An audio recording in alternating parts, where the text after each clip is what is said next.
Hello everyone, welcome back to my YouTube channel वांगशन and emotions. I hope आप सब अच्छे नहीं तो हो जाओ यार। तो लास्ट पार्ट में हमने देखा था कि जब विंग को बहुत बुरी तरह से चोट आ गई थी और वांग जी ने उसे बचा लिया था। उसने लांचरन की तरफ भी अपनी तलवार को पॉइंटिंग कर दिया था, उनकी तलवार को नीचे गिरा दिया था और विंग को अपनी बाहों में भर कर वो वापस शुयांग के घर पर आ चुका था। उनके घर आने के बाद में उसने चिल्लाकर उन सबको बाहर बुलाया था और वो सब उन्हें लेकर अंदर भी चले गए थे। वांग जी विंग को वहां लाने के बाद में बेहोश हो गया था। अब इससे आगे जाने के पर उससे पहले अगर आपने मेरे चैनल को सब्सक्राइब नहीं किया तो सब्सक्राइब कर लेना और लाइक कर देना, वीडियो को कमेंट करना बिल्कुल मत भूलना और शेयर कर देना और वांगशन लवर्स के साथ। एंड अगर आप चाहे तो आप एक शियान वांग एफएफ जो कि मेरे सेकंड चैनल पे चल रहा है जिसका नाम है फेरी टेल, वो भी सुन सकते हैं। लिंक डिस्क्रिप्शन बॉक्स में है, don't forget to check it out. चलिए अब बढ़ते हैं आगे। वांग जी जिसने धीरे धीरे अपनी आंखों को खोला, आंखें खोलने के बाद उसने अपने आप को देखा। कुछ देर के लिए तो कुछ समझ नहीं आया, कुछ याद नहीं आया कि वो कहाँ है। जैसे ही उसे तुरंत थोड़ी देर बाद याद आया कि विंग विंग तो कितना ज़्यादा इंजर्ड हो गया था ना। वांग जी जो कि तुरंत ही वहाँ से उठ गया, उठकर बैठ गया और आसपास देखने लगा। वहाँ पर शुयांग था जो कि उसके पास में ही वहाँ पर अपने घुटनों के बल बैठ के सिरहाने ही अपना सर रख के सो चुका था। इस हलचल से वो भी उठ गया। उसने वांग जी को देखा। वांग जी ने कहा, विंग विंग कहाँ है? शुयांग विंग कहाँ है? शुयांग ने वांग जी को फिर से लेटाते हुए कहा, लैंसन शांत रहो, वो ठीक है, अभी आराम कर रहा है, तुम्हें भी आराम करना चाहिए। वांग जी ने उठते हुए कहा, नहीं नहीं, विंग कहाँ है? मुझे जाना है। विंग कहाँ है? वांग जी जिसे अपने बैक में बहुत ज़्यादा पेन हो रहा था, उसे नहीं मालूम था कि उसके बैक में इतनी बुरी तरह से इंजरीज आई हैं। उसे वहाँ पर बहुत सारे टाँके लगे हुए हैं। वांग जी जैसे ही हिला वो सारे टाँके खुल गए और टूट गए। इसकी वजह से उसकी बैक फिर से पूरी तरह से खून में नहा लिया था। उसने पूरी तरह से लाल हो चुकी थी। शुयांग ने उसे डांटते हुए कहा, लहन वांग जी, मैं तुमसे कहा है कि दोबारा लेट जाओ। रही बात विंग की तो वो ठीक है, मैंने कहा ना। वांग जी ने कहा, नहीं नहीं, मुझे उसे देखना है, एक बार मुझे उसे देखने दो शुयांग। मेरी सारी गलती है, अगर मैं उसे छोड़कर नहीं जाता अकेला तो ये सब कुछ नहीं होता। मुझे एक बार उसे देखने दो शुयांग, प्लीज़ मुझे देखने दो। मुझे विंग को देखना है, मुझे देखना है। वांग जी जो कि उठकर खड़ा हो चुका था, उसके पैरों में भी दर्द था लेकिन फिर भी वो उठकर खड़ा हो चुका था। वो गिरने वाला था लेकिन शुयांग ने वांग जी को संभाल लिया। शुयांग ने कहा, वांग जी, अगर विंग तुम्हें इस हालत में देखेगा तो तुम्हें क्या लगता है, वो खुश होगा या उसे दुख होगा, बताओ? वांग जी चुप था लेकिन अभी भी उसकी आंखों से आंसू गिर रहे थे। उसे बहुत बहुत दर्द महसूस हो रहा है अपने दिल में। वो क्यों अपने विंग को छोड़कर गया? अगर वो उसे अकेला छोड़ता नहीं तो ये सब कुछ भी नहीं होता। अंकल चिरन को उसके बारे में नहीं मालूम होता और उसे चोट भी नहीं आती। वांग जी जिसने शुयांग को थोड़ा अपने से अलग किया और कहा, नहीं वो जरूर जाएगा, वो एक बार विंग को देखेगा, वो दूर से देखेगा, विंग के करीब नहीं जाएगा, लेकिन उसे देखना है विंग कैसा है, उसे जानना है। वो विंग को देखे बिना चैन नहीं ले पाएगा। शुयांग ने कहा कि ठीक है, वो वांग जी को लेकर जाएगा। वांग जी जिसे उस जगह के बारे में कुछ भी नहीं मालूम है। शुयांग जिसने वांग जी को पकड़ लिया था। शुयांग वांग जी को सहारा देकर दरवाजे की तरफ जा रहा था। वांग जी जिसने देखा कि उसका भाई लान सिचन यहाँ पर है। लान सिचन जिसने आते ही वांग जी के दूसरे शोल्डर को पकड़ा और कहा, वांग जी तुम कहाँ जा रहे हो? तुम्हें आराम की ज़रूरत है, बाहर निकलने की नहीं। वांग जी जिसने अपने भाई को धक्का दे दिया और कहा, मैं क्यों ना चाहूँ, मेरा विंग वो कितनी बुरी तरह से घायल है, मुझे उसे देखना है। और आप अब किस काम के लिए आ रहे हैं ब्रदर? जब मेरे विंग को वो लैशेस पड़ रहे थे, अंकल उसे मार रहे थे, तब आप कहाँ थे? तब आप नहीं आए। जब मैं अकेला उन सबसे लड़ रहा था, अपने विंग को बचाने के लिए उन सबसे जूझ रहा था, तब आप कहाँ थे? अब मुझे ज़रूरत नहीं है, ना मेरे विंग को आपकी ज़रूरत है, ना मुझे ज़रूरत है। मुझे मेरे विंग के पास जाना है। शुयांग, अगर तुम मुझे विंग के पास नहीं ले जा रहे हो तो मैं खुद जाऊँगा। मैं जाऊँगा मेरे विंग के पास। सिचेन जो कि एक पल के लिए हैरान थे क्योंकि उन्होंने नहीं सोचा था कि वांग जी इतना सब कुछ बोल सकता है। वांग जी से वो लगभग 1.5 साल के बाद मिल रहे हैं तो वांग जी जिसमें बदलाव आ चुका है, इसी बात से वो हैरान थे। लेकिन अभी हैरान होने का समय नहीं था।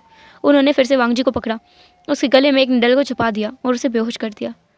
फिर सिचेन और शुयांग दोनों उसे वापस अंदर लेकर आए, उसे अपने पेट के बल लिटा दिया। दोबारा से वहाँ पर एक वैद्य को बुलाया गया जिसने वांग जी को ट्रीट किया।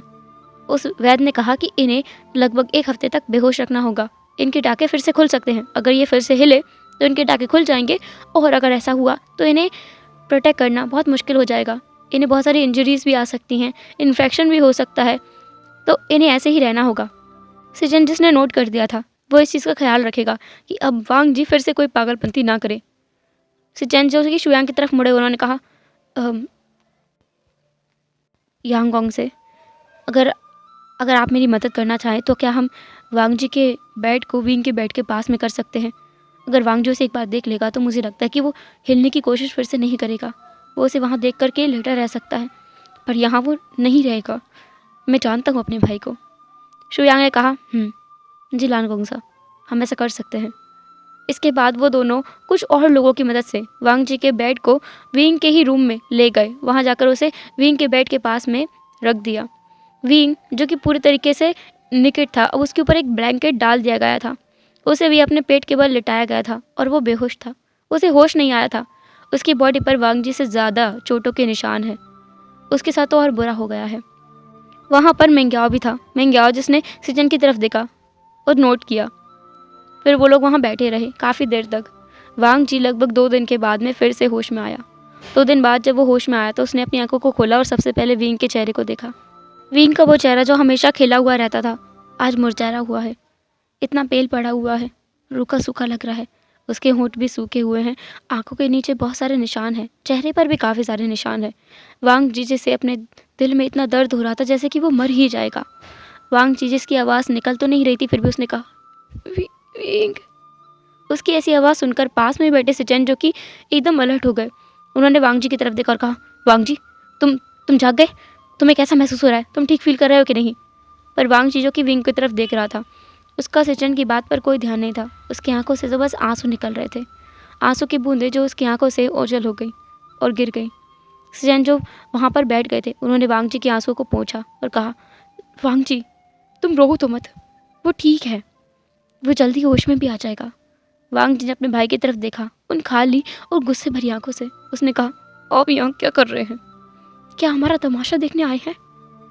चले जाइए, मुझे आपसे बात नहीं करनी है। जाइए यहाँ से, मैं अपने विंग को यहाँ से लेकर जाऊँगा। वांग जी ऐसा बोलकर उठने की कोशिश करने वाला था, पर सिचन जिन्होंने रोक दिया और कहा, लेंसन, मैंने कहा है अपनी जगह पे स्टिफ रहना। अगर तुम एक पल के लिए भी हिले तो मैं तुम्हें छोड़ूंगा नहीं। तुम क्या समझते हो अपने आप को? बिना मेरी बात सुने, बिना सारी सच्चाई जाने तुम किसी के ऊपर भी इल्ज़ाम लगाते रहोगे? हाँ, तुम इल्ज़ाम लगाने के सिवाय कुछ और कर सकते हो कि नहीं? वांग जी जिसकी आंखों में और ज़्यादा आंसू आ गए थे, उसे याद आ रहा था ये सारे इंसिडेंट से पहले वो अपनी माँ से मिला था। उसकी माँ जिससे उसने बात की, इन सब में उसकी माँ की गलती कहीं थी ही नहीं। हाँ, शुरुआती दौर में वो सेल्फिश थी, स्वार्थी थी, उसके पिता को मारना चाहती थी, लेकिन बाद में वो उनसे अलग ही इसलिए हुई थी ताकि उनकी जान बचा सके। वो तो अचानक वो सामने आ गए, वरना उसके पिता को वो कभी नहीं मार पाती, कभी नहीं मार सकती थी। और उसने उन्हें भी गलत समझा था पूरी बात जाने बिना। तो वांग जी इसने अपने भाई की तरफ देखकर कहा, पूरी बात क्या है? सिचन जिन्होंने कहा, वांग जी, मैं क्लान छोड़ चुका हूँ। 1 साल पहले जब तुम क्लान छोड़कर भाग गए थे विंग को लेकर, उसके 6 महीने बाद मैंने कुछ ऐसा किया था जिसकी वजह से अंकल बहुत नाराज़ हो गए थे। उन्होंने कहा था कि मैं आया को छोड़ दूँ, उसे अपने से दूर कर दूँ। और उस समय आया प्रेग्नेंट था। मैं कैसे उसे छोड़ सकता था? इसलिए मैंने क्लान ही छोड़ दिया। अब तुम ज़्यादा बातें मत करो, ज़्यादा सवाल मत पूछना। एक बार तुम ठीक हो जाओ तो मैं सब कुछ तुम्हें पूरी तसल्ली से बताऊंगा, पर फिलहाल के लिए तुम आराम करो। तुम्हें अपने भाई पर भरोसा करना होगा वांग जी, तुम आराम करो। विंग का ख्याल आयाओ रख रहा है और तुम मुझे अपना ख्याल रखने दो। वांग जी ने बस धीरे से नोट कर दिया। अभी भी उसकी आंखों में आंसू थे। सिचेन जिन्होंने वांग जी की आंखों से आंसुओं को पोंछा, वांग जी के फोरहेड पर एक छोटा सा किस किया। उसके बाद वो वहाँ से हट गए। कुछ टाइम बाद वांग जी जिसे नींद आने लगी थी, उसे थोड़ी देर के लिए होश आया था, लेकिन वो फिर से सो गया। अब हम रूम से बाहर का सीन देखते हैं, जहाँ पर सिचेन जो कि बैठे हुए हैं, उनके सामने ही शुयांग, शाओ शिनचेन, सोंगलान की गोद में लिऊ, और यहाँ पास में ही सिचेन के मेंग्याओ बैठा था। मेंग्याओ की गोद में भी एक छोटा सा बच्चा था, एक छोटी सी लड़की, और सिचेन जिनकी गोद में भी एक बच्चा था। उस बच्चे की उम्र 7.5 से 8 साल की होंगे। वो बच्चा सबकी तरफ देख रहा था और समझने की कोशिश कर रहा था कि यहाँ किस बारे में बात चल रही है। सिचेन जिन्होंने कहा, वो दोनों जल्दी ठीक हो जाएंगे ना? वांग जी, उसे ठीक होने में कितना समय लगेगा? विंग की चोट बहुत ज़्यादा गहरी है, उसे अभी तक होश भी नहीं आया है, जबकि वांग जी 2 बार होश में आ चुका है। सिनचेन जिसने कहा, मुझे लगता है कि उसे जल्दी होश आ जाएगा। वाकई हमें बैद से बात करनी चाहिए, बैद जो बोलेगा वही सही रहेगा। वो लोग बात कर रहे थे तभी एक बच्चे की रोने की आवाज़ आई। उस आवाज़ ने सबका ध्यान उनकी तरफ खींच लिया था। वो लोग दरवाजे की तरफ देख रहे थे जहाँ से एक ओमेगा अपने हाथों में एक छोटे से बच्चे को लेते हुए आ रहा था और कह रहा था, तुम कितने ज़्यादा शैतान हो, तुम अपने बाप पर गए हो, पूरा का पूरा अपने बाप पर गए हो, वो भी तुम्हारी तरह ही शैतान है, हमेशा मुझे परेशान करता रहता है, तुम भी मुझे परेशान ही करते रहो। हाँ नहीं हुसैन, इसे संभालो, तुम्हारा बेटा मुझे बहुत परेशान करके रखा हुआ है। मैं सच कह रहा हूँ, मैं इसे छोड़कर और तुम्हें छोड़कर दोनों को छोड़कर भाग जाऊँगा। नहीं हुसैन, जो उसके पीछे ही आ रहा था, उसने कहा, यार ऐसा मत करना, तुम अगर छोड़ के भाग जाओगे तो मैं कैसे रहूँगा, मैं तुम्हारे बिना एक दिन नहीं रह सकता। मोशन्यू, जिसने कहा, अच्छा एक दिन नहीं रह सकते, इसे तो एक दिन संभाल के दिखाओ। तुम तो अपने क्लान के मैटर्स में बिजी हो जाते हो, सेक्ट को संभालते हो, और मुझे इसे मुसीबत की टोकरी को संभालना पड़ता है। तुम्हें पता है ये कितना परेशान करता है। न्यूसन ने कहा, अच्छा ऐसी बात है तो एक काम करते हैं, इसे हम किसी को दे देते हैं। मोशन्यू ने घूर कर न्यूसन की तरफ देखा। इन दोनों की ऐसी कॉमेडी वाली बातें सुनकर सबका मूड थोड़ा सा हल्का हो चुका था। माहौल जो इतना टेंस हो रखा था वो थोड़ा सा हल्का हो गया था। ये लोग वहाँ पर आकर के बैठ गए थे। यहाँ पर तो एकदम गोल घेरे में सब लोगों की मंडली जमा हो चुकी थी। नी हुसैन, जिसने अब सिचन की तरफ देखकर कहा, लैनगोंग सर, माफ़ करना, मुझे आने में थोड़ी देर हो गई, मुझे खबर अभी अभी मिली थी, इसलिए मैं सेक्स का सारा काम छोड़कर यहाँ आ गया। ब्रदर वी और आपके भाई दोनों कैसे हैं? सिचन जिन्होंने कहा, मेरा भाई पहले से ठीक है, विंग का हम कुछ कह नहीं सकते, उसे अभी तक होश नहीं आया है। न्यूसन ने कहा, आप कहें तो नी सेक्ट का एक बहुत अच्छा वैद्य है, मैं उसे बुला सकता हूँ, वो विंग का इलाज कर देगा, आप मुझ पर भरोसा कर सकते हैं। सिचन ने नोट किया। यहाँ पर सारा मामला सॉर्ट आउट हो चुका था। सब लोग अपने अपने कमरे में जा चुके थे। सबने अपने अपने बच्चों को ले जा चुके थे। यहाँ से हम थोड़ा फ्लैशबैक देखते हैं डांस सीजन का, जब विंग को वांग जी लेकर भाग गया था और जो मिंग्याओ था उसने टाइटली सीजन का हाथ पकड़ा हुआ था। उसे अंदर ही अंदर कहीं ना कहीं खुशी भी हो रही थी, थोड़ा दुख भी था कि वो अपने भाई के लिए उसकी खुशी नहीं देख पा रहा था। सच में उसका भाई जाते हुए कितना खुश नज़र आ रहा है।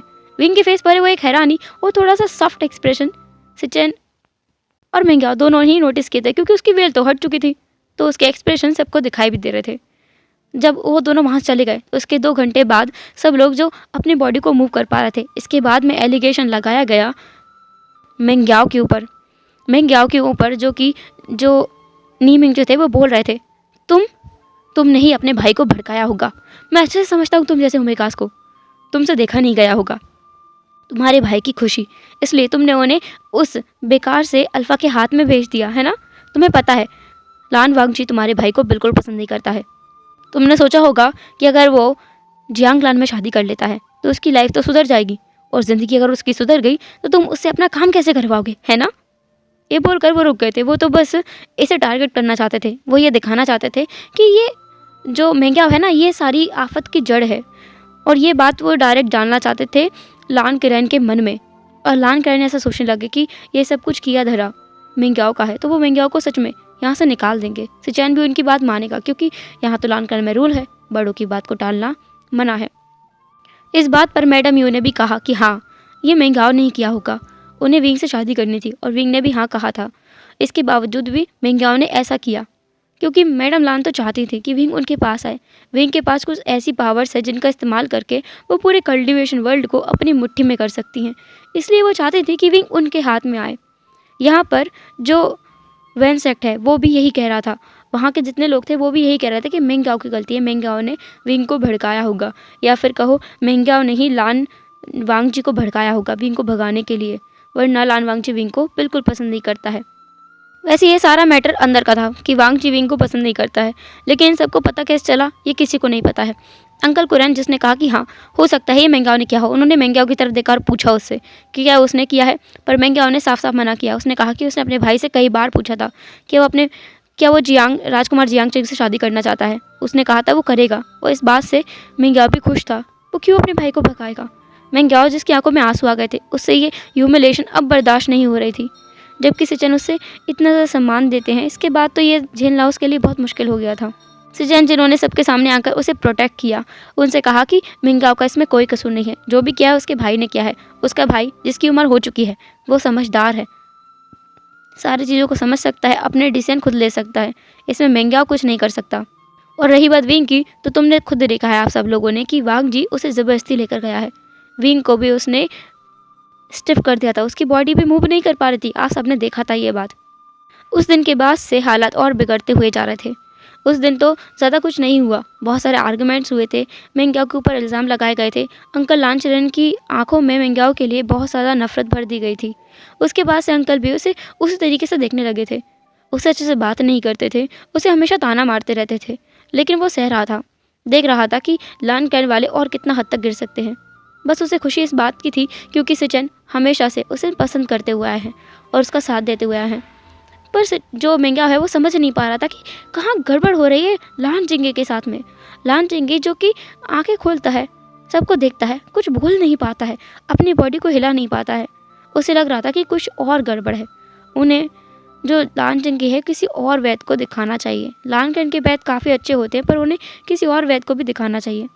जब मेंग्याओ ने ये बात लांसजन से कही तो लांसजन तो मान गए थे कि हाँ, दिखाने में क्या ही जाता है, अगर जिंगी ठीक हो जाए तो क्या फ़र्क पड़ेगा, अच्छा ही है ये तो वो मान गए थे। पर अंकल कुरैन ने इस बात से बिल्कुल इनकार कर दिया था। उन्होंने कहा था कि लान क्लान में इतने अच्छे वैद्य हैं, वो लान करके किसी भी वैद्य को दिखा सकते हैं, पर उनके घर का बेटा बाहर इलाज के लिए बिल्कुल नहीं जाएगा, ये उनके सेक्ट की इंसल्ट हो जाएगी। सिचन जिन्होंने वादा किया मेंग्याओ से कि वो मनाने की कोशिश करेंगे, पर लांचरन जो कि मान ही नहीं रहा था, बल्कि इसका उलट उसने सिचन को फोर्स किया कि वो मेंग्याओ को छोड़ दे, क्योंकि मेंग्याओ जिसका ऑलरेडी कई बार अवैध संबंध बन चुके हैं, वो भी नी मिंगजू के साथ में, तो वो उसे एक्सेप्ट नहीं कर सकते। ये बात ना सिचन ने और ना ही मेंग्याओ ने लान कुरैन को बताई थी। तो उन्हें ऐसी बात बताई किसने? सिचन ने पूछा और लांचरन जिसने बताया भी कि मिंगजू ने ही बताई है। इसके बाद और बड़ा मामला सामने आ गया था। सारे बड़े सेक्ट लीडर्स को बुला लिया गया था। उनके सामने ही जो लांचरन है उसने ये कहा था कि वो मेंग्याओ को अपने परिवार में एक्सेप्ट नहीं कर सकता, क्योंकि वो एक बहुत गंदा ओमेगा है। उसे पहले ही एक स्लेव की तरह इस्तेमाल किया हुआ है नी मिंगजू ने, और नी मिंगजू खुद ने भी इस बात को एक्सेप्ट किया था। सिचन जो खुद भी ऐसा कह रहे थे कि अगर इस बात को नी मिंगजू मान ले तो वो मेंग्याओ को छोड़ देंगे। मेंग्याओ खुद भी रो रहा था इस बात पे। उसे यकीन नहीं हुआ कि सिचन उसे इस बात के लिए छोड़ रहे हैं, जबकि उन्होंने तो पहले उसे एक्सेप्ट कर लिया था, अब उसे छोड़ रहे हैं। लेकिन जब नी मिंगजू ने सारी बातों को एक्सेप्ट कर लिया, इसके बाद सिचन ने दूसरा दाव खोला। उन्होंने कहा कि ये देखो, ऐसा क्लान लीडर है उनके पास में जो एक ओमेगा की मजबूरी का फ़ायदा उठाता है। उन्होंने पासा पलट दिया था। सारा इल्ज़ाम अब नी मिंगजू की सर पर आ गया था। इतना सब कुछ होने के बाद में नी मिंगजू जो कि अब अपने आप को डिफेंड करने की कोशिश कर रहा था, पर उसका भाई भी सामने आ गया। उसके भाई ने कहा कि अब वो नी मिंगजू के पद को संभालेगा और नी मिंगजू को अपने यहीं पे कैद करके रखेगा, उन्हें बाहर नहीं निकलने देगा। उसके भाई का दिमागी संतुलन बिल्कुल ठीक नहीं है, वो आजकल बहुत अलग अजीब अजीब हरकतें करता है। इसके बाद सब लोगों ने नी हुसैन को ही उसका सेक्ट लीडर मान लिया था और नी मिंगजू को नी हुसैन ने ही अपने सैनिकों से बोलकर बंदी बनवा लिया था। तब से वो उन्हें पागलपन की दवाइयाँ दे रहा है और उन्हें कमरे में कैद करके रखता है, बाहर नहीं निकलने देता, कड़े पहरे में रखता है। और इधर से चंद इस हादसे के बाद में उन्हें अपने अंकल की सारी सच्चाई मालूम चल गई थी। आखिरी बार वो अपने अंकल से बात करने गए, ये जानने के लिए कि उसके अंकल ऐसा क्यों कर रहे हैं। जब लांसजन अपने अंकल के पास गए, उनके अंकल बहुत भड़के हुए थे और कहते हैं ना, गुस्सा डेविल की निशानी है, ईविल की निशानी है, बुराई की निशानी है। और इसी वजह से जब लांचरन गुस्सा हुए, उन्होंने अपनी सारी सच्चाई लांसजन के सामने उगल दी, ये सोचकर कि इससे शायद लांसजन डरने लगे। उन्होंने कहा, तुम्हें क्या लगता है सचिन, जो मैं चाहता हूँ वो मुझे मिलता नहीं है तो क्या मैं उसे ऐसे ही जाने देता हूँ? मैं ऐसा कभी नहीं करता हूँ। जो चीज़ मुझे नहीं पसंद है मैं उसे अपने आस पास नहीं रहने देता, और जो मुझे पसंद है वो मैं किसी और के पास नहीं रहने देता। मेरे बचपन में मुझे एक लड़की बहुत पसंद थी। उस लड़की का इतना घमंड था कि वो मुझे भाव नहीं देती थी। मैंने उस पर काला जादू किया, उसके अंदर ऐसी शक्तियों को डाल दिया जिसकी वजह से वो किसी के साथ नहीं रह पाती सिवाय मेरे। लेकिन वो लड़की बहुत बुरी थी। उसने पता नहीं किस लड़की के साथ अपना मुंह काला किया। तुम सही समझ रहे हो, लड़की के साथ, वो भी ओमेगा के साथ। इसके बाद भी उसका मन नहीं भरा तो वो लड़की किसी और मर्द के पास चली गई, और जिसके साथ उसने मुंह काला किया था वो लड़की तुम्हारे पिता के पास आ गई। मुझे वो लड़की हमेशा से बिल्कुल पसंद नहीं थी। तुम्हारी माँ मुझे कभी पसंद नहीं आई। उसने उस डार्क एनर्जी को उस लड़की से जिसे मैं पसंद करता था उससे शेयर करके गलती की है, सबसे बड़ी गलती। क्योंकि ऐसा करने की वजह से वो लड़की जिससे मैं प्यार करता था वो मेरे पास नहीं आई। और इसलिए ही मैं था जिसने तुम्हारे पिता को तुम्हारी माँ के खिलाफ बार बार भड़काया। पर तुम्हारा पिता बहुत पागल था, अपने प्यार में इतना इतना इतना अंधा था कि उसकी ईविल को वो देख ही नहीं पाया। फिर पता है मैंने क्या किया? मैंने वो किया जो मुझे करना चाहिए था। बिना किसी को पता लगे मैंने उन दोनों पर दोबारा वही जादू का इस्तेमाल किया। इस बार ऐसे किया कि वो अपने ही पार्टनर को मार दे। मैं चाहता था कि वो लड़की मेरे हाथ आ जाए, लेकिन वो लड़की बहुत बुरी निकली। मुझे तो खुद के ऊपर शर्म आती है कि मुझे उस जैसी लड़की से प्यार कैसे हो गया। उसने तो खुद को मार लिया। तब से मैं नहीं चाहता कि कोई ऐसी चीज़ हमारे सेक्टर में आए। वो लड़का जिसे तुम अपना बेटा कहते हो, तुम्हें क्या लगता है कि मुझे पता नहीं है कि वो तुम्हारा बेटा नहीं है? वो जिन सेक्ट का वारिस है ना। तुम्हें क्या लगता है कि मैं किसी जिन सेक्ट के अहरे खहरे वारिस को, या कहो उस नाजायज़ औलाद को, अपने सेक्ट में पढ़ने दूंगा, आसानी से रहने दूंगा? बिल्कुल भी नहीं। वो कभी होश में नहीं आ सकता, कभी भी नहीं। और अब ये मेंग्याओ, इसे भी मैं नहीं छोड़ूंगा। और अगर तुम उसका साथ देना चाहते हो तो तुम भी नहीं बचोगे। मैं तुम्हें भी मार कर ही रहूँगा। लांस सेजन ये सुनने के बाद में बहुत हैरान थे। मैंने कभी नहीं सोचा था कि उनके अंकल इन सब के पीछे इतनी बड़ी साजिश हो सकती है। उन्हें समझ आ रहा था कि उनकी मदर तो निर्दोष थी, उनका कोई कसूर ही नहीं था। उनका सच में कोई कसूर नहीं था। उन्हें इतना बड़ा झटका लगा था कि उसके बाद जब वो अपने कमरे में वापस आ गए थे, लांस सेजन का दिमाग तो हिल चुका था। वो अपने सेंसेस में ही नहीं था। उस रात को उसने अपने कमरे का सारा सामान तोड़ दिया था। इधर लांस सेजन जिसने अपने कमरे से सारा सामान पैक कर लिया था, रात में ही अपने बेटे लान चिंगी को उठाकर और साथ में ही वो मेंग्याओ को लेकर वहाँ से चले गए थे। उन्हें जाने का एक ही रास्ता दिख रहा था, वो था नी सेक्ट में, जहाँ पर अब नी हुसैन राज करता है। शायद वो उनकी मदद कर सके, क्योंकि उन्हें और कोई जगह उतनी सेफ महसूस हो नहीं रही थी। वो लोग वहीं पहुँच गए थे। नी हुसैन को एक पत्र भेजने के बाद, एक बटरफ्लाई मैसेज भेजने के बाद मैं उसे बुला लिया था उन्होंने, मेन डोर पर ही, क्लान के मेन गेट पर। जब वहाँ पर नी हुसैन चुपके से आ गया था, किसी गार्ड को लिए बगैर, क्योंकि वो समझ पा रहा है कि कोई बड़ा रीज़न ही है, वरना आधी रात को कौन आता है। मेंग्याओ जो कि रो रहा था अभी भी, और लांस सेजन जो उसे समझा रहे थे, उन्होंने सब कुछ मेंग्याओ को बता दिया था रास्ते में ही आते हुए। और लान चिंगी को भी अपने साथ ले आए थे। वहाँ लाने के बाद में आने के बाद नी हुसैन, जिसे उन्होंने सब कुछ तो नहीं बताया, बस इतना बताया कि उन्होंने क्लान छोड़ दिया है। क्यों छोड़ा है ये नहीं बताया। उन्होंने कहा था कि अब वो बस विंग और वांग जी को ढूंढना चाहते हैं। उन्हें ढूंढ करके वो अपने साथ रखेंगे, उन्हें अकेला नहीं सफ़र करने देंगे। इसके बाद में नी हुसैन, जिन्होंने एक छोटा सा घर उन लोगों को रहने के लिए दे दिया था, उसने ऐसा कहा था कि आप दोनों काम कीजिए, काम करके जो पैसे आएंगे उन पैसों को मुझे दे दिया करना किराए के तौर पर, तो मैं आपके ऊपर कोई एहसान नहीं करूँगा। और इस बात पर सचिन मान भी गए थे, क्योंकि कहीं ना कहीं उनकी सेल्फ रिस्पेक्ट पर बात आ रही थी। वो एक तो मदद भी ले रहे हैं, और इतनी बड़ी मदद, रहने खाने पीने सारे खर्चा उठाने की मदद। लांस सेजन जो कि पीछे से ही नी हुसैन को मदद करने लगे थे, उसे सेक्ट को संभालने के बारे में बिल्कुल भी आइडिया नहीं था। और लांस सेजन जो कि अपने सेक्ट को संभालने के लिए सब कुछ सीखते हुए आए थे, तो वो इन सब चीज़ों में बहुत अच्छे थे, इसलिए वो नी हुसैन की बहुत अच्छे से मदद भी कर पा रहे थे। ऐसे ही उन्हें टाइम भी निकल गया था। लगभग इस इंसिडेंट के, जो ये इंसिडेंट था, इसके 1 साल बाद उन्हें खबर मिली कि विंग और वांग जी दोनों गुसू में देखे गए हैं, वो भी सही टाउन में। इसे मिलने के बाद ही वो दोनों वहाँ के लिए निकल गए थे। वहाँ पहुँच कर तो उन्होंने कुछ और ही देखा और सुना। उन्होंने सुना कि वांग जी, जो कि बहुत बुरी घायल हालत में था, वो विंग को लेकर अपने साथ चला गया है। इसके बाद में वो दोनों भी उसका पीछा करने लगे, पूछने लगे आसपास के लोगों से, और लगभग 2 दिन बाद उन्हें ढूंढ भी लिया। वो लोग वहीं आ गए थे शुयांग के पास में, और जो मेंग्याओ था उसे तो शुयांग ने पहचान लिया था, क्योंकि विंग के पास उसका एक छोटा सा तस्वीर था। वो तस्वीर को देखकर वो पहचान गया था कि ये उसका भाई होगा।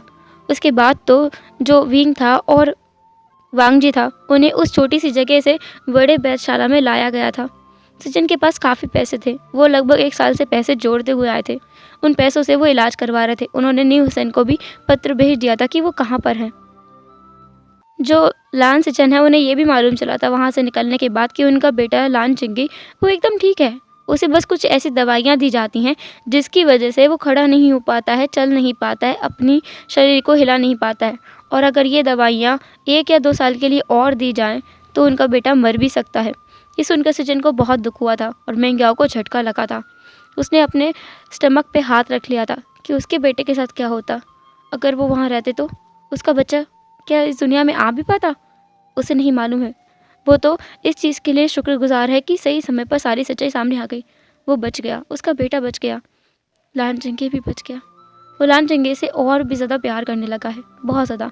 और जंगी खुद भी एक शांत बच्चा है, लेकिन अब वो चल भी सकता है और बोल भी सकता है। बस वो अपने आप ही कम बात करता है। वो सबसे ही कम बात करता है। मेंग्याओ से ही थोड़ी बहुत बात करता है, सिचेन से तो बहुत कम बोलता है। विंग और वांग जी को चोट लगे हुए 1 महीना तो हो चुका है। 1 महीने में वांग जी, जो कि 2 बार होश में आया है, पर विंग 1 बार भी नहीं। उसे सच में अंदरूनी चोट बहुत ज़्यादा लगी है। उसके दिल में भी बहुत चोट थी और उसके शरीर में भी बहुत ज़्यादा चोट है। अगले दिन जब सिचेन जो कि उन दोनों के कमरे में गए उन्हें चेक करने के लिए, उन्होंने वांग जी को जागा हुआ पाया। वांग जी, जो कि होश में आ चुका है, अब वो अपनी आंखें खोलकर बस विंग को देख रहा था। उसने अपने भाई की तरफ देखा और कहा, भाई, मुझे और विंग को कितने दिन हो चुके हैं यहाँ पर। सिचेन, जिन्होंने वांग जी की तरफ देखा, उन्होंने एक गहरी सांस ली और कहा, वांग जी से क्या फ़र्क पड़ता है? वैसे भी तुम अब तो ठीक हो ना, और विंग भी कुछ समय बाद ठीक हो जाएगा। तुम्हें ज़्यादा चिंता करने की ज़रूरत नहीं है। वांग जी ने अपने भाई की तरफ तिरछी आंखों से देखा। वो हिल नहीं पा रहा है, वो समझता है। उसे ये भी समझ आ रहा है कि उसे बहुत लंबा समय हो चुका है, शायद 1 हफ्ता या 2 हफ्ते, इतना समय तो हो गया होगा। वांग जी की आंखों में फिर से आंसू आ गए थे। उसने कहा, भाई, मेरी बात सुनोगे आप? सिचेन, जो कि उसके पास आके बैठ गए, उन्होंने वांग जी के आंसुओं को पोंछा और कहा, हाँ बोलो ना, तुम मुझसे कुछ भी कह सकते हो लैनसन। तुम्हें रोने की ज़रूरत नहीं है। मैं तुम्हारा भाई हूँ, मैं तुम्हें समझता हूँ। तुम्हें विंग की चिंता है तो मत करो, हम हैं यहाँ विंग को संभालने के लिए, और तुम भी विंग को संभालोगे। बस एक बार ठीक हो जाओ, फिर तुम विंग को रोज़ संभालना। हाँ, उसे दवाई भी तुम देना, उसके कपड़े भी तुम ही चेंज करना, हर एक चीज़ तुम खुद से करना, किसी को उसके आसपास मत भटकने देना, पर एक बार ठीक हो जाओ। वांग जी, जिसने बस धीरे से नोट कर दिया, तभी किसी की आवाज़ आई। क्या बात हो रही है दोनों भाइयों में? वो मेंग्याओ था जो वहाँ आ गया था। उसे लग रहा है कि माहौल बहुत बहुत गर्म है, इसे थोड़ा ठंडा किया जाए। वो विंग की संगति में रहकर इतना तो सीखा हुआ है कि माहौल को बदला कैसे जाता है, पलटा कैसे जाता है। वो उन दोनों के पास आके बैठ गया था। उसके हाथ में टी थी, 2 कप टी, जो वहीं लाकर उसने बेड साइड टेबल पर रख दी थी। उन्होंने वांग जी की तरफ देखा और कहा, ओहो, सेकंड प्रिंस, गूसू के सेकंड जेट, आप रोते भी हैं? मुझे तो मालूम ही नहीं था, मैंने तो इसे रोते हुए कभी नहीं देखा। सिचेन ने कहा, हाँ याओ, मैंने भी इसे रोते हुए बहुत कम देखा है। मैं इसे रोते हुए देखकर सच में बहुत हैरान हूँ। मेरा भाई जो इतना कोल्ड था, वो रोतड़ू कब से बन गया? वांग जी ने कहा, भाई। सिचेन, जिन्होंने कहा, क्या भाई? मैं अगर झूठ बोला हूँ तो बोलो, तुम तो कितने कोल्ड थे, विंग की तरफ या आंख उठा के नहीं देखता था, और अब देखो रो रहा है। मेंग्याओ ने वांग जी के पास बैठते हुए कहा, वैसे वांग जी, तुम्हें रोने की ज़रूरत नहीं है, मैं हूँ यहाँ पर, मैं मेरे भाई को अच्छे से संभालूंगा, और हाँ, मैं तुम्हारा भी भाई हूँ। ऐसा बोलते हुए जो मेंग्याओ था वो वांग जी के हेड पर मसाज कर रहा था। वांग जी को अच्छा भी लग रहा था। वांग जी ने कहा, वांग जी के बालों में जब मेंग्याओ का हाथ वांग जी को अपने बालों में महसूस हुआ, तब जाके उसका ध्यान विंग के ऊपर गया, उसके बालों में गया। उसके तो बाल काट दिए गए हैं शायद। ये देखकर वांग जी जो हैरान था, उसकी आंखों में शौक और बहुत सारे सवाल एक साथ उमड़ आए थे। मेंग्याओ ने वांग जी की आंखों को फॉलो किया और विंग की तरफ देखा। उसने भी विंग के बालों को देखा और कहा, क्या हुआ? क्या तुम विंग के बालों के बारे में कुछ पूछना चाहते हो? वांग जी ने कहा, नहीं, मैं समझता हूँ। उसे समझ आ गया था कि विंग को इतनी चोट लगी होगी कि उसके इलाज में बहुत ज़्यादा परेशानी आ रही होंगी, और विंग को आराम की सख्त ज़रूरत है, इसलिए उसके बालों को काट दिया गया होगा। पर वांग जी जानता है कि विंग को उसके बाल कितने ज़्यादा पसंद थे। वो अपने बालों में हमेशा हाथ घुमाता रहता था, अपने बालों को पोनीटेल बांधता था उस लाल रिबन से। उसे कितना पसंद था अपनी पोनीटेल बनाना। विंग के बाल तो चले गए, इससे भी वांग जी को बहुत दुख हो रहा था। इसके बाद तो समय ऐसा ही जा रहा था। रोज सिचेन, मेंग्याओ, शुयांग, सोंगलान, सिनचेन, लान जिंगी भी आकर वांग जी से तो हल्की फुल्की बातें करता था। जब उसे मिलवाया गया था वांग जी से कि उसका ये अंकल है, और बगल में बैठ जो लेटा हुआ है वो भी उसका अंकल है। ये जो वांग जी है वो उसके बाबा का अंकल है, और जो दूसरे वाला है वो उसकी मम्मा का भाई है, तो वो भी उसका अंकल हो गया। लिऊ खुद भी वांग जी के पास बैठकर काफ़ी देर तक बैठा रहता था और विंग को घूरता रहता था। एक दिन जब लिऊ वहाँ पे बैठा हुआ था अकेले, वहाँ पर लान चिंगी था, लिऊ था, वांग जी था और विंग था। बाकी और कोई बड़ा इंसान वहाँ था नहीं। लिऊ जो कि विंग को घूर घूर के देख रहा था। वांग जी ने लिऊ की तरफ देखा और कहा, क्या बात है, तुम उसे ऐसा क्यों देख रहे हो? लियो जिसने वांग जी की तरफ देखकर कहा। मैंने एक बार कहा था कि वो डेविल हैं, पर वो नहीं है, वो एंजल हैं। मैं उन्हें मिस करता हूँ अंकल। गगा गगा गगा से कहो ना कि वो उठ जाए। मुझे उनसे ढेर सारी बातें करनी है पहले की तरह। मुझे उनसे उनसे लड़ना है। वांग जी ने लियो की तरफ अपने हाथ को बढ़ाया। वांग जी जो कि अब थोड़ा बहुत ठीक हो चुका है, उसके हाथ को वो हिला पा रहा है क्योंकि सब लोग उसके पास आते हैं, उसे अपनी स्पिरिचुअल एनर्जी ट्रांसफ़र किया करते हैं, इसलिए वो बहुत जल्दी हील कर पा रहा है। विंग के साथ भी सब लोग यही करते हैं, पर विंग का हीलिंग में बहुत टाइम लग रहा है। उसकी बॉडी के स्कार्स वो तो हील हो रहे हैं, पर उसके अंदर के जो स्कार्स हैं वो हील नहीं हो पा रहे हैं। अंदरूनी जो चोट है वो हील नहीं कर पा रही है। उन्हें नहीं मालूम कि ऐसा क्यों हो रहा है। वैद भी इस बात को नहीं जांच पा रहा है। वैद का कहना है कि विंग अपने अंदर ही किसी चीज़ से लड़ रहा है। अगर उस चीज़ से विंग लड़ पाया तो वो ज़रूर होश में आएगा, अगर वो उसे हार गया तो वो कुछ नहीं कर पाएगा। वांग जीएस ने लियो के कंधे पर हाथ रखा, फिर उसने लान जिंगी की तरफ देखा। उसने कुछ इशारा किया। लान जिंगी जो कि लियो के पास आया और उसे गले लगा लिया। लियो को बहुत अच्छा लगा। उसने भी जिंगी को गले लगाया और रोने लगा। उसने रोते हुए कहा, तो तुम्हें पता है मेरे काका कितने कितने अच्छे हैं, कितने अच्छे हैं। लान जिंगी जो लियो से काफ़ी बड़ा है उम्र में, तो उसने लियो की पीठ को तपतपाते हुए कहा, तुम्हें चिंता करने की ज़रूरत नहीं है, मेरे अंकल बहुत स्ट्रांग है। मेरी मम्मा कहती है अंकल बहुत ज़्यादा शक्तिशाली हैं, वो सारी बीमारियों से लड़ सकते हैं और बहुत जल्द ठीक हो जाएंगे। जिंगी जिसने इतना कहा और वो अलग हो गया लियो से। लियो ने जिंगी की तरफ देखकर कहा, तुम सच कह रहे हो ना? मेरे गगा मेले ठीक हो जाएंगे ना? मेरे गगा डेविल नहीं है, वो तो एंजल है। तभी वहाँ आवाज़ आई, मैं सच में एंजल हूँ।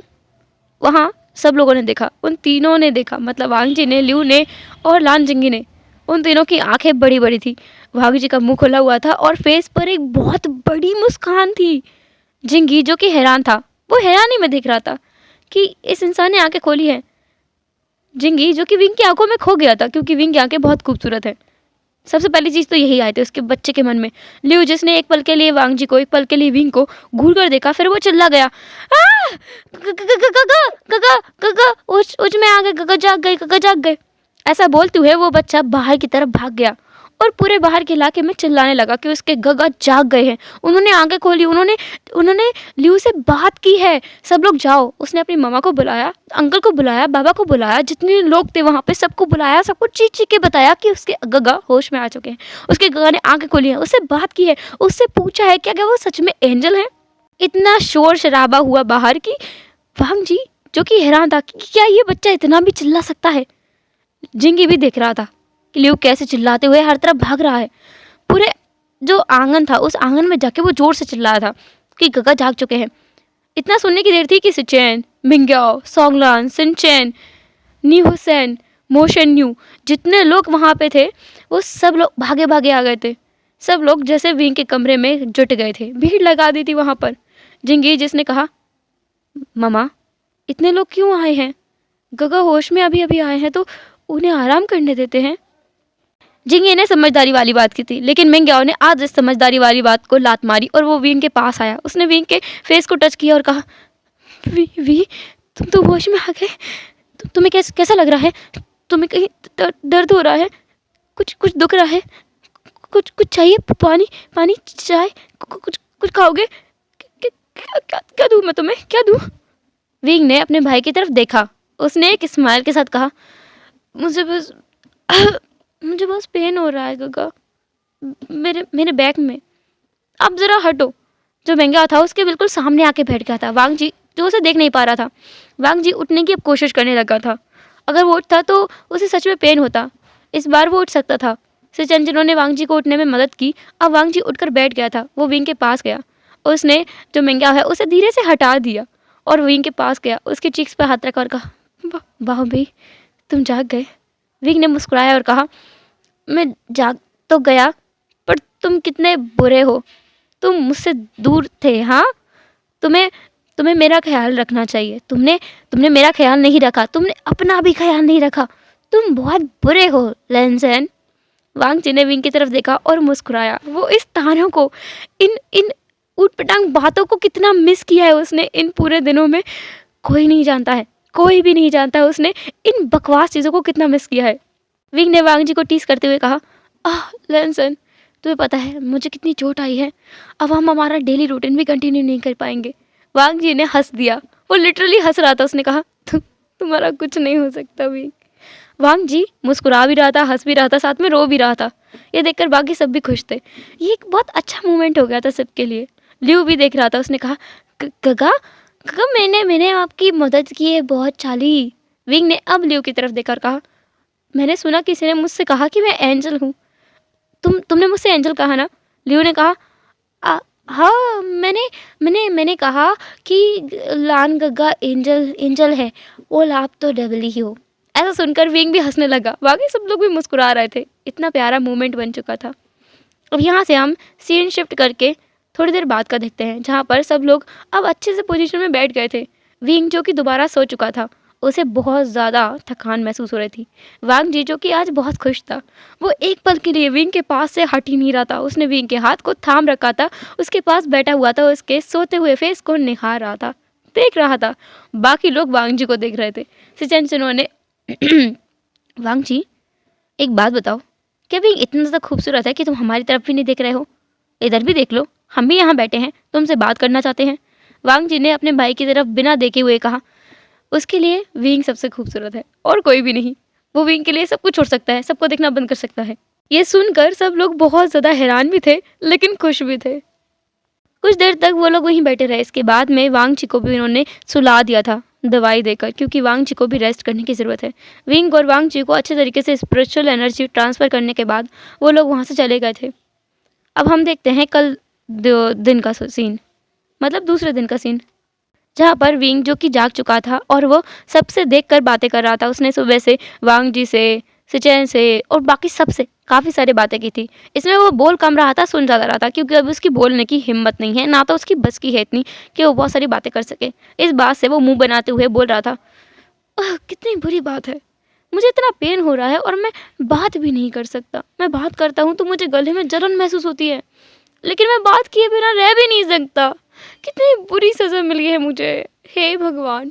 इससे अच्छा तो मेरा पैर तोड़ देता, लेकिन मैं बात तो कर पाता। ये सुनकर वांग जी ने उसे डांटा भी था कि विंग को ऐसी बकवास बातें नहीं करनी चाहिए, और विंग हंस रहा था। बाकी सब लोग भी हंस रहे थे कि विंग का सच में कुछ नहीं हो सकता, वो पूरा पागल है। इसके बाद जब विंग सो गया था, क्योंकि विंग को सच में बहुत ज़्यादा रेस्ट की ज़रूरत है, तब सिचेन जो वांग जी को थोड़ी देर के लिए बाहर लेकर आए थे, बाहर बैकयार्ड में बिठाकर उसे बता रहे थे कि आखिर पूरी बात क्या है। उन्होंने सब कुछ बताया जो उसके अंकल से उसने सुना था। उसे सुनने के बाद वांग जी को एक नई बात पता चली थी। अभी तक जो उसे पता था, उसने सिचेन को बताया कि उसने एम्पैथी की थी। टेलीपैथी के ज़रिए उसने अपनी माँ, विंग की मॉम, दोनों से बातें की, उन्हें देखा भी, सब कुछ जाना भी। इसके बाद क्या क्या हुआ उन दोनों के साथ में, कैसे विंग को उन्होंने मारा था और वांग जी ने कैसे उसे बचाया, ये सब कुछ उसने अच्छे से बता दिया था। सिचेन जिनके फेस पर था कि हाँ मुझे अभी कुछ और भी बोलना है। वांग जी को समझ नहीं आया कि उसका भाई किस चीज़ का इंतज़ार कर रहा है। वांग जी ने कहा, भाई आपको कुछ और बोलना है तो आप बोल सकते हैं। सिचेन जिन्होंने कहा, बोलना तो है, पर वांग जी तुम्हें हिम्मत रखनी होगी, तुम्हें खुद को संभालना होगा, क्योंकि तुम ही हो जो विंग को संभाल सकता है। ये सच्चाई बहुत बड़ी है, बहुत बड़ी। वांग जी ने कहा, गगा आप मुझे डरा रहे हैं, बात क्या है? सिचेन जिन्होंने कहा, विंग कभी भी अब, इतना वो उन्होंने बोला था तभी वहाँ पे लान चिंकी आ गया रोते रोते। उसने कहा, डैड, बाबा मम्मा को देखो ना, वो मुझे अंकल के पास नहीं जाने दे रहे हैं, मुझे अंकल से मिलना है। सिचेन ने कहा, बाबे तुम्हारे अंकल सो रहे हैं, आराम कर रहे हैं, अंकल से बाद में मिल लेना। जिंगे ने कहा, नहीं मुझे अंकल से मिलना है, मुझे कोई नहीं समझ सकता अंकल के अलावा, अंकल बहुत अच्छे हैं, आप मुझे अंकल के पास ले चलो। सिचेन जानते हैं कि जिंगी सच में अंकल से बहुत प्यार करने लगा है, मतलब जो विंग है उससे बहुत प्यार करने लगा है। वो उसके पास ही रहना पसंद करता है, कहीं जाना ही नहीं पसंद करता है। इन 2 दिनों में जब से विंग होश में आया है तब से वो उसके आसपास ही मंडरा रहा है। सिचेन से, बाकी सबसे वो बात ही नहीं करता है। पहले भी नहीं करता था, अब तो और भी बहुत कम करता है। जितनी भी करता है विंग के बारे में करता है। तो सिचेन जिसने वांग जी से कहा कि चलो वो उसे वहीं बता देगा और जिंगी को दिखा देगा कि उसका अंकल सो रहा है। वो लोग वहीं कमरे में आ गए थे। वहाँ पर सिचेन को उसने मेंगाओ ने देखा। मेंगा जो वहीं बैठा हुआ था, उसने कहा, सजैन तुम यहाँ? सजैन ने कहा विंग सो रहा है। मिंगयाओ ने नोट किया। देन जिंगी की तरफ उन्होंने देखा और कहा देखो तुम्हारे अंकल सो रहे हैं, उन्हें परेशान मत करो। अभी तुम जाओ और दोनों अंकल को रेस्ट करने दो। अभी तुम जाओ और लियो के साथ खेलो, बाद में आना अंकल से ढेर सारी बातें करना। जिंगे ने कहा ठीक है, वो अंकल के जागने के तुरंत बाद आ जाएगा। सजैन ने नोट किया। वो तीनों खुश थे जिंगी के ऐसे रूप को देखकर। वांग जी भी खुश है अपने नेफ्यू को चलता फिरता बात करते हुए देखकर। वांग जी को सजैन ने वहीं बेड पर बिठा दिया। फिर उससे कहा वांग जी मैं तुमसे कुछ कहना चाहता हूँ। उन्होंने एक बार मिंगयाओ की तरफ देखा और दोबारा पूछा क्या विंग सच में सो रहा है? मिंगयाओ ने कहा हाँ, वो काफ़ी देर से सो रहा है, होश में नहीं आया है, वो काफ़ी गहरी नींद में लगता है। सिचेंजिरो ने एक गहरी सांस ली और कहा वांग जी वो कभी कभी कभी किसी बच्चे को जन्म नहीं दे सकता है। ये सुनकर वांग जी थोड़ी देर के लिए हैरान था। फिर उसने कहा गगा अगर ये मजाक है तो मुझे ये मजाक बिल्कुल पसंद नहीं आया है। सिचेंजिरो ने कहा मैं सच बोल रहा हूँ वांग जी, ये सच है। वांग जी जो शौक में था वो रिएक्शन देना ही भूल गया था। उसे याद आ रहा था जब विंग ने कहा था तुम्हें पता है एक दिन मेरा भी तुम्हारी तरह एक बेटा होगा, बहुत शरारती, बहुत नटखट, मुझे रोज़ परेशान किया करेगा। मैं ऐसा ही चाहता हूँ। वांग जी को याद आ रहा था जब विंग हमेशा उसे कहा करता था लैनजेन तुम कितनी देर कर रहे हो मुझसे शादी करने में, इतनी देर करोगे तो फिर मेरा बच्चा मेरे पास कैसे आएगा? मैं मेरे बेटा या बेटी से जल्दी मिलना चाहता हूँ। सिचेंजिनो ने वांग जी को हक किया, उसे कंसोल करने की कोशिश की। मिंगयाओ ने भी यही किया। मिंगयाओ ने खुद भी वांग जी को हक कर लिया था। वो खुद भी उसे कंसोल करने की कोशिश कर रहा था। हेलो एवरीवन, तो कैसा रहा आज का पार्ट? जो भी हो जो सभी कमेंट जरूर करना। एंड कल इस एफएफ का लास्ट एपिसोड आएगा, इसके बाद में ये एफएफ एंड हो जाएगा। सो बस अभी के लिए इतना ही, फिर मिलेंगे नेक्स्ट एपिसोड में। तब तक के लिए tata take care, bye bye, अपना ख्याल रखना।